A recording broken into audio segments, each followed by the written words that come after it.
नमस्कार, मेरा नाम है विवेक सिंह और एक नई सच्ची कहानी में आपका स्वागत करता हूँ। माफ कीजिए, किसी कारणवश मैं कल कहानी नहीं सुना पाया। देखिए, आज की मेरी जो कहानी है वो काफी हैरान करने वाली है।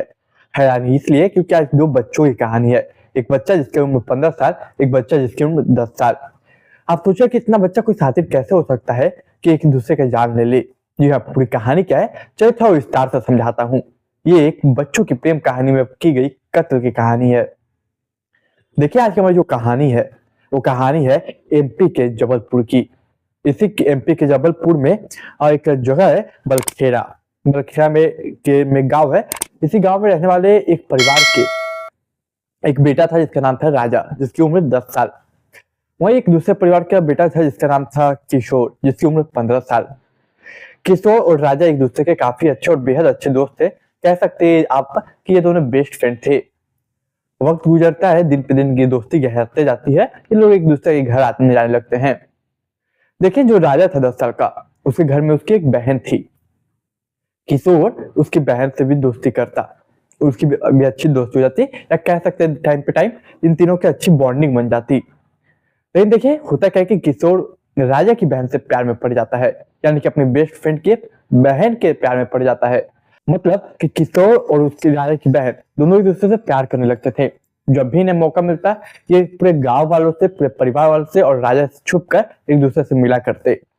इन लोगों का प्रेम कहानी अच्छा चल रहा था, उधर राजा और किशोर का दोस्ती अच्छा चल रहा था।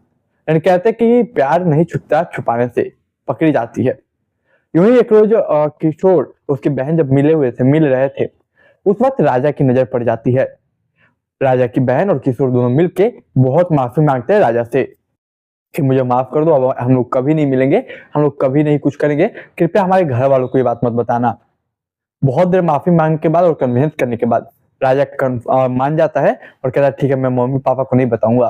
और इसके बाद ना गाँव वालों को पता चलता है और ना ही किसी और को। लेकिन देखिए, यहाँ पे जो राजा था वो थोड़ा लालच करता है। वो किशोर को बोलता है कि ठीक है, मैं नहीं बताऊंगा, लेकिन इसके बदले मुझे कुछ पैसे चाहिए। अब किशोर जो कि थोड़ा अच्छे खासे घर से था, मतलब कि ठीक था, वो पैसा दे देता। वक्त गुजरता, वक्त के साथ जो राजा था वो किशोर को ब्लैकमेल करने लगता। कभी इतने पैसे दे दो, कभी उतने पैसे दे दो, कभी 100, कभी 200, कभी 400, कभी 500 दे दो। तो जो किशोर है वो पैसा कमाता नहीं था। ऑफकोर्स 15 साल थी, तो अपने मम्मी के पॉकेट से, कभी पापा के पॉकेट से वो पैसे निकाल के वो किशोर की पूर्ति करते जाता, जो माफ किया, राजा की पूर्ति करते जाता। जितना ही पैसा राजा मांगता वो किशोर दे देता। ये ब्लैकमेलिंग का सिलसिला जो शुरू हुआ, खत्म ही नहीं हुआ। लेकिन हद तब हो गई जब एक दिन राजा ने कहा कि मुझे एक एंड्रॉइड फोन चाहिए जिसकी कीमत 15,000 रुपए है। ये कहानी है आपकी मार्च साल 2021 की। अब देखिए, होता क्या है कि अब 15,000 रुपए लाए तो लाए कहां से किशोर।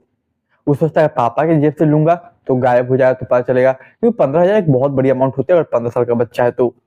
और अगर घर से भी निकालूंगा, मतलब मम्मी की अलमारी से, तो ही पता चल जाए कि मैंने ही लिया। अब करूँ तो करूँ क्या। बहुत सोचता है कि कहाँ से पैसे इंतजाम करूँ, कहाँ से लूँ, किससे मांगू। लेकिन बेचारा किशोर वो अफसोस करता है कि अब मैं कहीं से नहीं दे सकता। फिर वो एक प्लानिंग बनाता है। तारीख थी 5 मार्च साल 2021। प्लान के मुताबिक वो उसको कॉल करता, मतलब किशोर माफ किया, बुलाता राजा को। राजा को कहता है कि तुम आओ। राजा खुशी से जाता। वो अपने गांव से लगभग 25 किलोमीटर की दूरी पे ले जाता, जहां पे एक नदी थी, नर्मदा नदी। किशोर राजा को नर्मदा नदी 25 किलोमीटर उसके घर से दूर ले जाता। वहां पे पीछे एक डंडा से हमला करता और उसे बेहोश कर देता। जब देखता किशोर की राजा बेहोश हो गया, उसके बाद वो नकली का एक नाव बनाता। नाव बना के उसके बॉडी को कह सकते, जो राजा की बॉडी थी उसको नाव पे रखता और बीच नदी में जाता। वहां पे उसके बॉडी को गिरा देता। गिराने के बाद वापस घर आता और आकर वो सो जाता।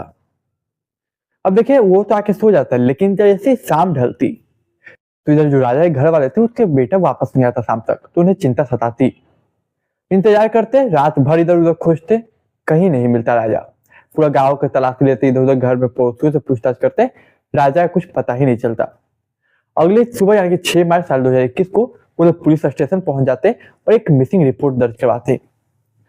पुलिस भी अब बोलती ठीक है, मिसिंग डिटेल लेती, कहाँ गया, मतलब कब निकला था, क्या कपड़ा पहना है, फोटो दीजिए। मिसिंग रिपोर्ट दर्ज कर लेती।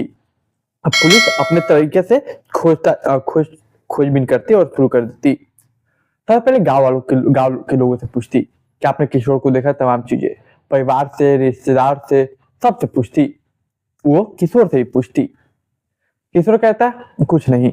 गांव वाले बताते कि किशोर के साथ उसे देखा गया था आखिरी बार।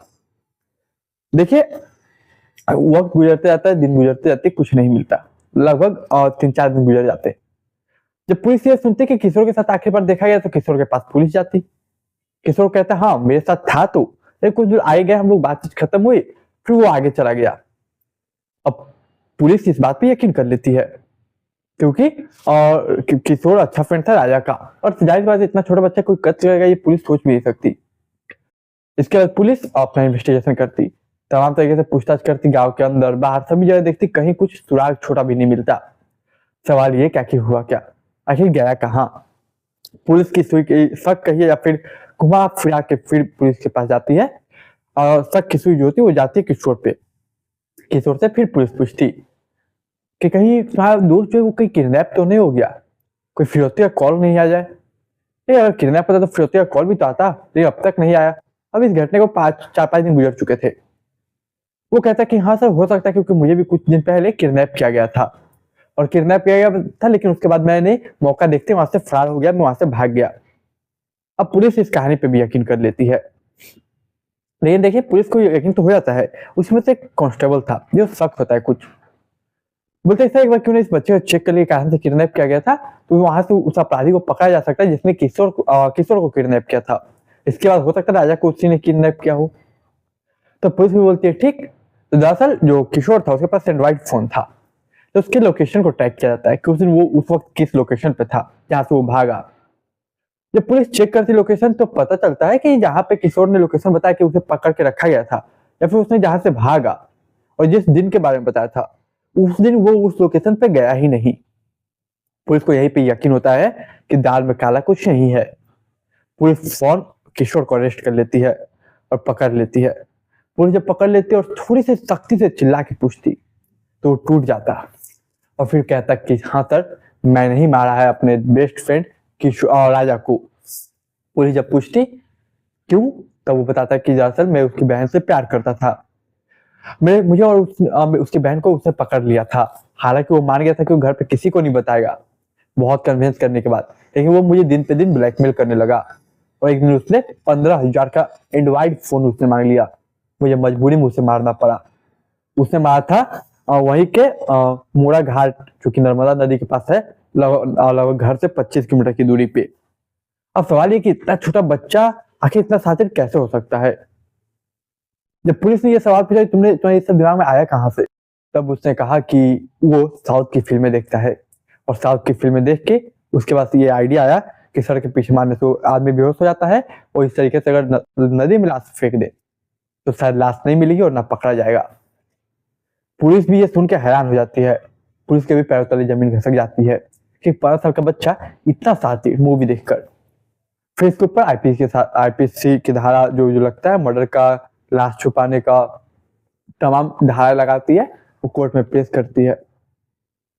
देखिए किस तरीके से एक बच्चा एक दूसरे बच्चे को ब्लैकमेल किया, उसी ब्लैकमेलिंग में इतना ब्लैकमेल किया कि उसे अपने हाथ से जान से हाथ गंवाना बैठा। अब देखिए, जान से तो हाथ गवा बैठा उसके परिवार वाले, जो उस घर में बेटा इकलौता था। अब उसके परिवार का क्या होगा? और 10 साल और कहां 15 साल आपस में एक छोटे प्रेम की छोटी कहानी थी ये। देखिए, मैं ऐसी अक्सर कहानी लाता था, तो आप मेरे चैनल पर जाकर चेक कर सकते हैं। आप चैनल पर नए तो चैनल सब्सक्राइब कर लीजिए। आपकी विचारधारा क्या है इस कहानी पे, आप अपनी विचारधारा कमेंट बॉक्स में रखिए। मैं मिलूंगा एक नई कहानी में, तब तक के लिए मुझे इजाजत दीजिए और इस कहानी को ज्यादा शेयर कीजिए। ये कहानी सुनाने का उद्देश्य किसी को डराना या डराना नहीं, किसी को दिल को दुखाना नहीं, केवल समाज में जागरूकता फैलाना है। तो आप मुझे इजाजत दीजिए, मैं मिलता हूँ एक नई कहानी में, तब तक के लिए नमस्कार।